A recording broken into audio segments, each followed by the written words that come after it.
Olá, bem-vindo ou bem-vinda à aula de atuadores e micromotor servo.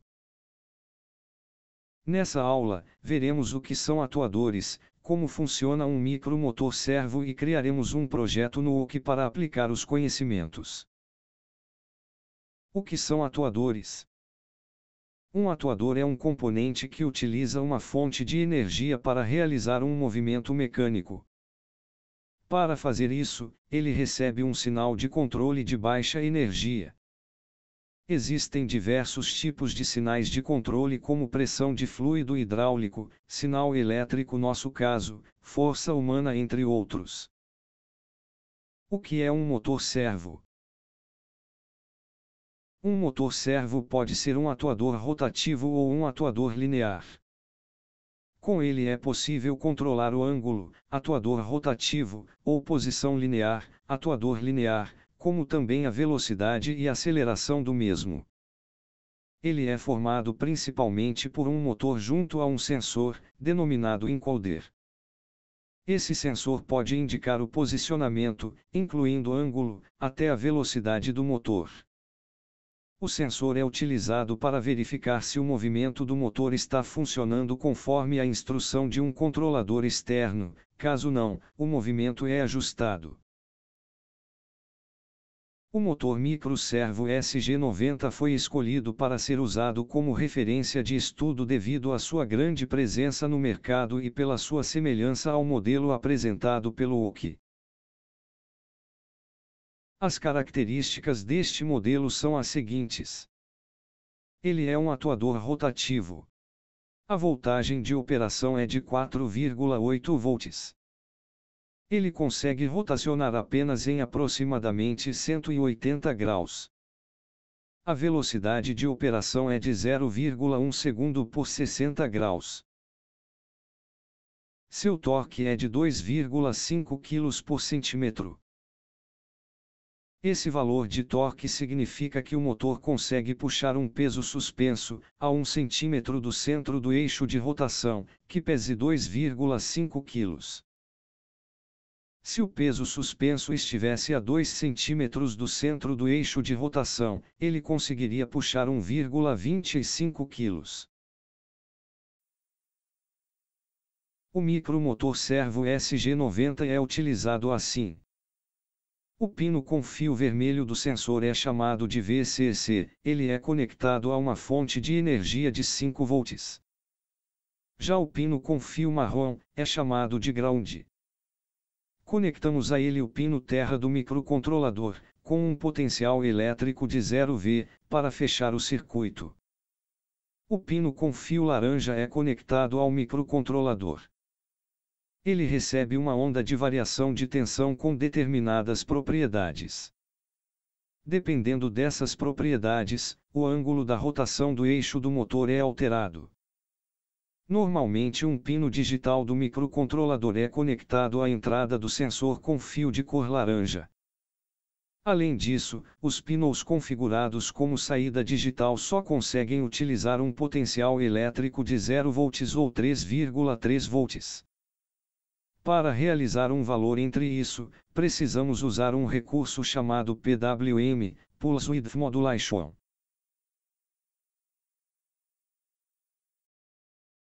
PWM, Pulse Width Modulation, modulação por largura do pulso.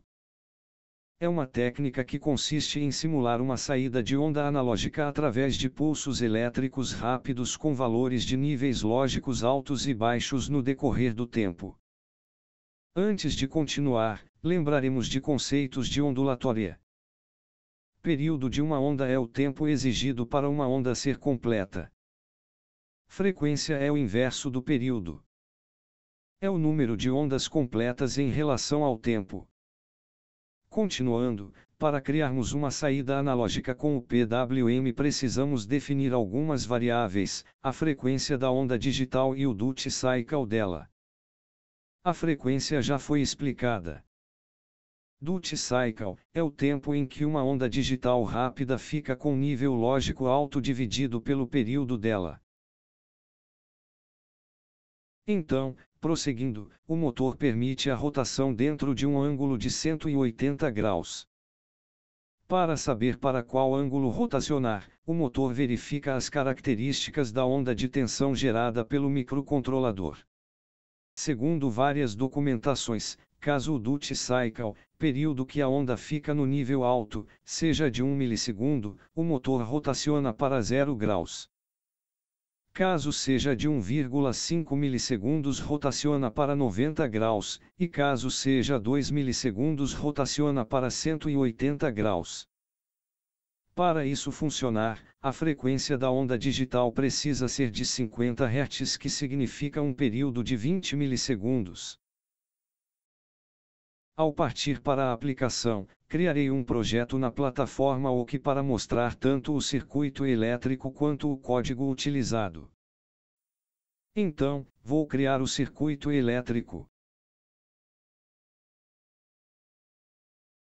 Clique aqui para adicionar o microservo ao circuito elétrico.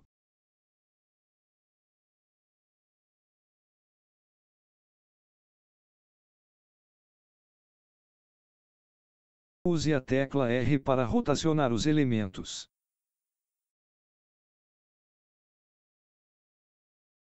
O fio marrom do microservo é conectado ao pino ground da placa.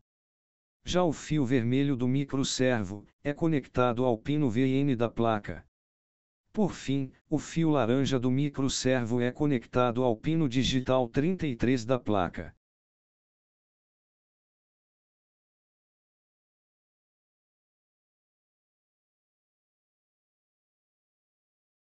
Pronto, a partir deste momento, escreverei o código.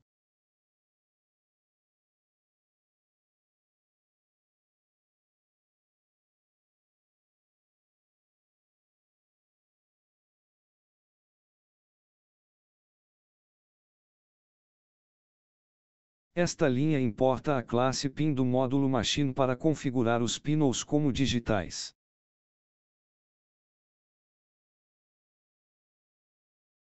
Esta outra importa a classe PWM do módulo Machine para uso futuro da técnica.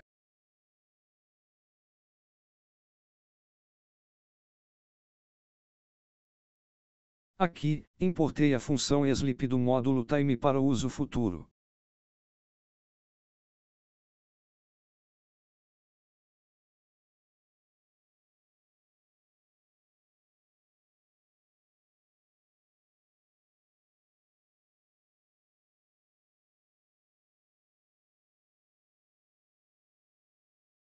Agora, criei um objeto PIN para definir o pino 33 com função GPIO do microcontrolador como saída digital.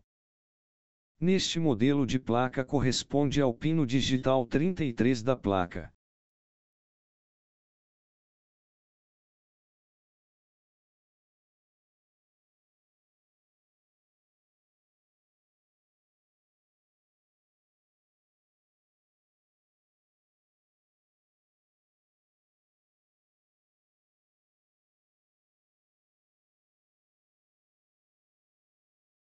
Esta instrução cria um objeto da classe PWM. Ele recebe como parâmetro principal um objeto da classe PIN. Além disso, recebe o argumento FREQ, que simboliza a frequência da onda a ser gerada, em Hz. Como citado anteriormente, esses são os padrões para o microservo interpretar os pulsos elétricos enviados pelo microcontrolador como comandos.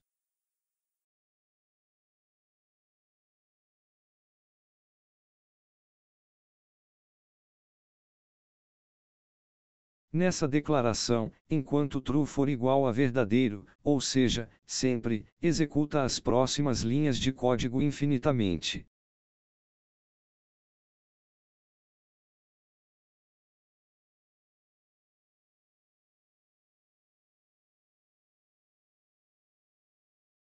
Neste momento, utilizamos o método duty do objeto PWM para configurar o duty cycle com valor de 20. Esse valor representa uma razão de tempo que a onda fica com valor alto. O valor máximo é de 1024. Então 20 dividido por 1024 representa 2% do período da onda com valor alto. 2% de um período de 20 milissegundos é 0,4 milissegundo.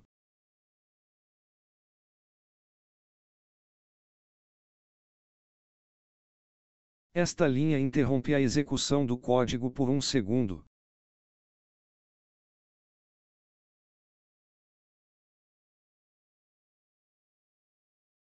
Acabamos de utilizar o método DUT do objeto PWM para configurar o DUT Cycle com valor de 120. Esse valor representa uma razão de tempo que a onda fica com valor alto. O valor máximo é de 1024. Então 120 dividido por 1024 representa aproximadamente 11,71% do período da onda com valor alto.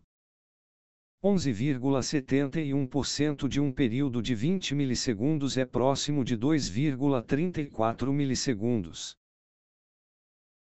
Como citado anteriormente, segundo a documentação, o DUT Cycle deve ser entre 1 milissegundo e 2 milissegundos para um período de 20 milissegundos. Isso com a finalidade de rotacionar o motor em 0 graus e 90 graus, respectivamente. Porém, como você pode ter notado nas linhas anteriores, usamos DUT Cycle com 0,4 milissegundo para 0 graus e 2,34 milissegundos para 90 graus. Fiz isso porque na prática, o funcionamento real não está de acordo com a documentação.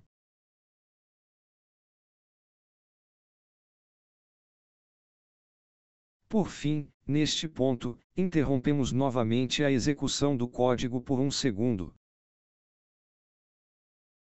Agora vamos testar.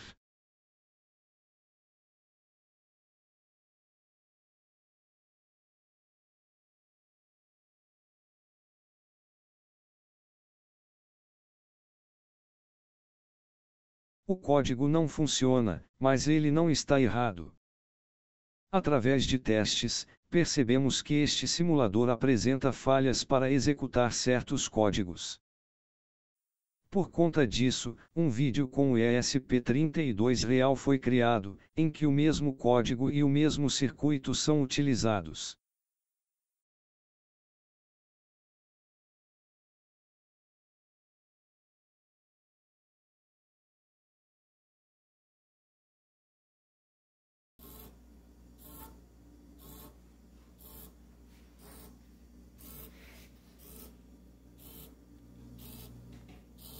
Como podem observar, o código está funcionando.